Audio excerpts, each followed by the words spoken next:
പൂജ, പൂജ. വേണ്ട, ഒന്നും പറയണ്ട. ഒരു സന്ദർഭം വന്നപ്പോ ആദിയുടെ മനസ്സിലിരിപ്പ് തുറന്നു പറഞ്ഞല്ലോ. എന്തു പറഞ്ഞു? തനിക്ക് തന്റെ വഴി, എനിക്ക് എന്റെ വഴി. സംശയം എന്താ? എന്നാ താൻ ആ വഴി പോണ്ട. എവിടെ പോയാലും നമ്മൾ ഒരുമിച്ച് വരും.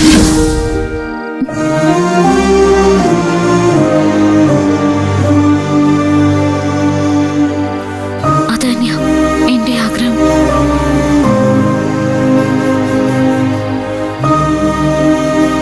പിന്നെന്തിനാ അപ്പൊ അങ്ങനെ പറഞ്ഞത്? ഒരുപാട് ഒരുപാട് സ്നേഹിക്കുന്നുണ്ട്.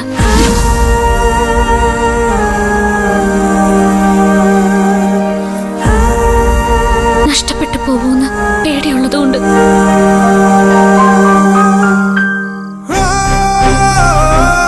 മരണം വരെ എന്റേത് മാത്രമായിരിക്കണം എന്ന് അത്യാഗ്രഹം കൊണ്ട്.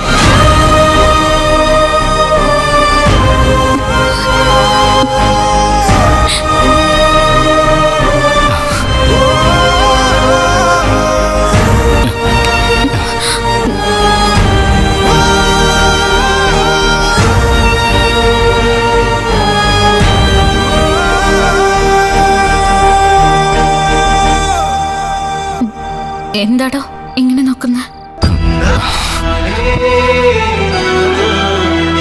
ഇങ്ങനൊന്ന് കേൾക്കാനായിട്ട് എത്ര കാലമായിട്ടും കൊതിക്കുന്നറിയോ? ഓർമ്മ വെച്ചതിൽ പിന്നെ എൻ്റെ ജീവിതത്തിൽ ഞാൻ കേട്ട ഏറ്റവും മനോഹരമായ വാക്കുകളാണ് താനിപ്പോൾ പറഞ്ഞത്. എല്ലാ അർത്ഥത്തിലും ഭാഗ്യവാനായ ഭർത്താവാൻ ഞാൻ. വൈകിവനാ ശകാരിക്കുന്ന, നമ്മളെക്കുറിച്ച് നമ്മളെക്കാൾ കൂടുതൽ ആദിപ്പെടുന്ന ഒരു ഭാര്യയെ കൊതിക്കാത്ത ഏത് ഭർത്താവാണോ ഈ ഭൂമിയിലുള്ളത്? മനസ്സ് നിറഞ്ഞു. ഈ നിമിഷം ഭൂമി വിട്ടു പോയാൽ പോലും ഞാൻ നേരെ ചെന്ന് നിൽക്കുന്ന സ്വർഗത്തിലായിരിക്കും.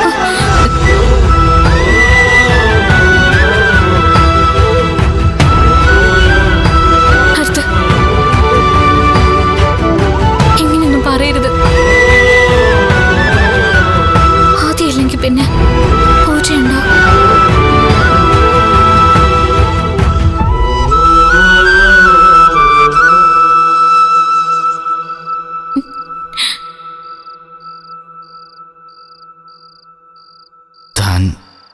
താനോട് ക്ഷമിക്കണം.